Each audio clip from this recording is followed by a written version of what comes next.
दिल्ली की धड़कन कही जाने वाली दिल्ली मेट्रो हर दिन करीब 50 से 60 लाख यात्रियों को उनकी मंजिल तक पहुंचाती है। यात्रियों की नज़र में ये देश की सबसे सुरक्षित और आधुनिक परिवहन व्यवस्था मानी जाती है। लेकिन मायापुरी मेट्रो स्टेशन पर सफाई कर्मचारी रमेश की दर्दनाक मौत ने एक बड़ा सवाल खड़ा कर दिया है। क्या मेट्रो में सफाई, रखरखाव और टेक्निकल काम करने वाले कर्मचारियों की सुरक्षा को भी उतनी ही गंभीरता से लिया जाता है जितनी गंभीरता से यात्रियों की सुरक्षा को लिया जाता है? शुक्रवार को 54 वर्षीय हाउसकीपिंग कर्मचारी रमेश रोज की तरह अपनी ड्यूटी पर थे। सफाई करते समय वो एसएनटी शाफ्ट के ऊपर लगी जिप्स बोर्ड की फ्लोरिंग पर चले गए और बताया जा रहा है कि फ्लोरिंग अचानक टूट गई और वो कई फीट नीचे गिर गए। गंभीर हालात में उन्हें दीनदयाल अस्पताल भर्ती कराया गया, लेकिन डॉक्टरों ने उन्हें मृत घोषित कर दिया।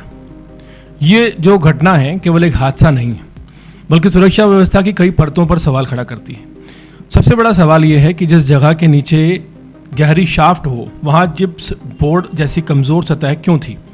अगर वो किसी हिस्सा कर्मचारी के आने जाने के लिए सुरक्षित नहीं था तो वहाँ साइनिंग बोर्ड, चेतावनी बोर्ड क्यों नहीं लगाए गए? क्या उस क्षेत्र की बैरिकेडिंग की गई थी? क्या कर्मचारियों को पहले से बताया गया था कि वहाँ कदम रखना खतरनाक साबित हो सकता है? एक और गंभीर सवाल ये भी है कि रमेश उस समय अकेले काम पर क्यों थे? ऊंचाई वाले या जोखिम भरे इलाकों में काम करने के दौरान आमतौर पर एक बड़ी सिस्टम यानी कि 2 कर्मचारियों के साथ काम करने की व्यवस्था अपनाई जाती है ताकि किसी भी आपात स्थिति में तुरंत मदद मिल सके।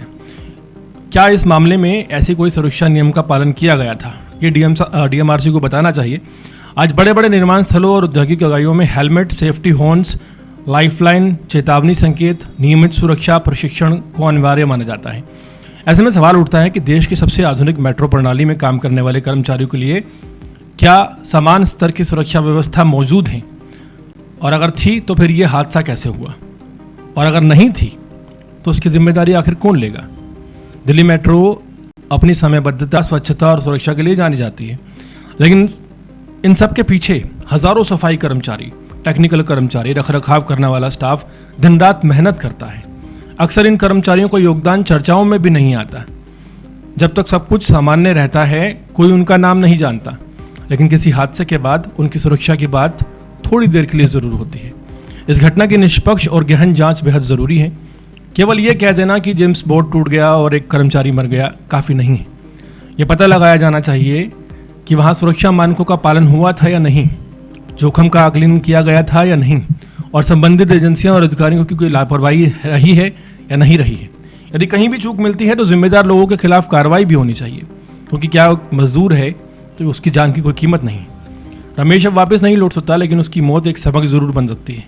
अगर इन घटनाओं के बाद दिल्ली मेट्रो अपने सभी स्टेशन पर कार्यस्थल सुरक्षा को व्यापक ऑडिट करवाए, जोखिम वाले क्षेत्रों को दोबारा जांचे, कर्मचारियों की बेहतर सुरक्षा जो उपकरण है उन्हें उपलब्ध करवाए जाएं और ऐसी संवेदनशील जगहों के नियम बनाए जाएं, तो शायद भविष्य में किसी और परिवार को ऐसा दर्द ना झेलना पड़े। दिल्ली मेट्रो केवल यात्रियों की नहीं बल्कि उसे चलाने वाले हर कर्मचारी की भी उनकी जिम्मेदारी है। अगर सफाई कर्मचारी, टेक्निकल कर्मचारी और ये जो